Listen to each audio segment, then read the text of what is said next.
ஒரு காலத்துல குழந்தைகள் கிட்ட அவ்வளவு விளையாட்டு இருந்துச்சு. காக்கா பரபரை, குருவி பரபரை, கல்லாமண்ணா, எத்தனை விளையாட்டு, நொண்டி விளையாட்டு, தாயம் போடுற விளையாட்டு, எத்தனை விளையாட்டு, பல்லாங்குழி, பரமபதம். இந்த பல்லாங்குழி விளையாட்டுல எதுக்கு பெண்களை போட்டு விளையாட சொன்னாங்கன்னா, வாழ்க்கையில குழி மேடு பள்ளம் எல்லாம் வாழ்க்கையில வந்து போகும், இதை தெரிஞ்சுக்கமான்னு சொல்றதுதான் அந்த பல்லாங்குழி விளையாட்டு. ஆமா, நொண்டி விளையாட்டு எதுக்கு தெரியுமா? நான் சொல்றேன், நொண்டி விளையாட்டு எதுக்கு தெரியுமா?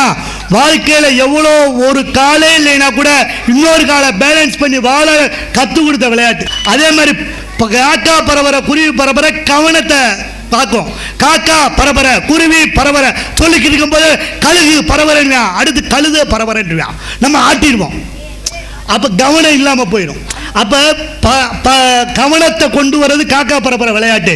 பரமபத விளையாட்டு இருந்துச்சு, ஏற்ற இறக்கம். வாழ்க்கை மேலையும் போகும், திடீர்னு பாம்பு கொத்தினா கீழையும் வரும். இதையெல்லாம் சொல்லி கொடுத்தது அந்த காலத்து விளையாட்டு.